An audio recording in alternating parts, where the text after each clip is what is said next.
So yan guys, meron tayo gagawing carburetor na Red 150 na stock up yung sa may kanyang adjustan ng hangin.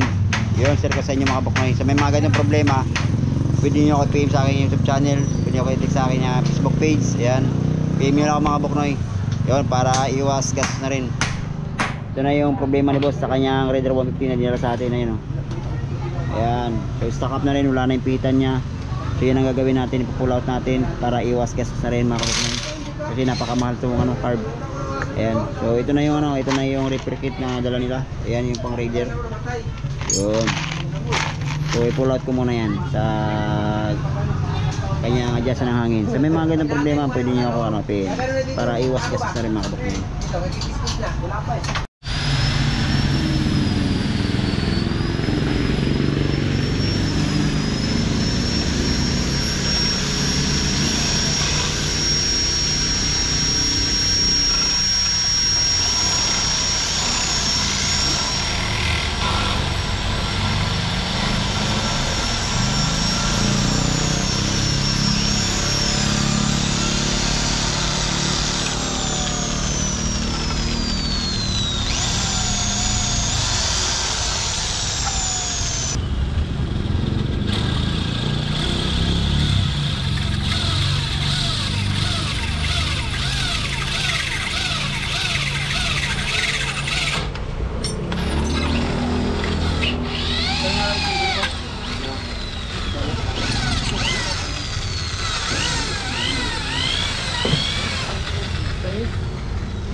Yung? Bike ko, inawin lang po 3,000. Tama na yan. Sa kanya ba galing yan? Ha? Sa kanya galing? Dahil sa papa ng asawa ko galing Malaysia.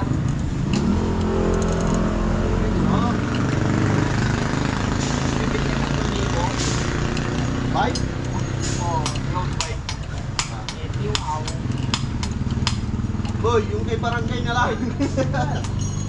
Ha? Nakatambak na lang dyan eh. Tagal mo. Ang dami ng tao doon. Grabe, nagpapagawa lang yun. Yan guys, ito na yung carb ng ng Raider 150. Ayan, na-pull out na natin yung pinakakarayon. So kailangan talaga ma-pull out yung mga kabuknoy, yung pinakakarayon. Pag once na hindi natin ma-pull out yan, walang kwenta yung pag-pull out natin sa mga ganitong problema na stuck up sa may blader. Ayan o. Yun, sunod na pamalit, ilagyan natin mga kabuknoy. Galaw-galaw yung ano? Ayan, ito kailangan natin mga kabuknoy. Saka yung spring. Ayan.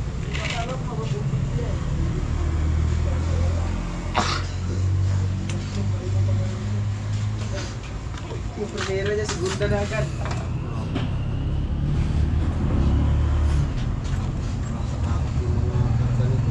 Yan, dadampot sila. Shoutout kay Bay. Kapagmana. Pagmana lang sa liputan. Pagmana ng road bike. Pabumbukit na doon doon. Nasa'yo yung sensor. Ano na, ano tayo mo? Pabumbuk na kita doon. Baka bumula yung bibig mo. Nasa'yo pa.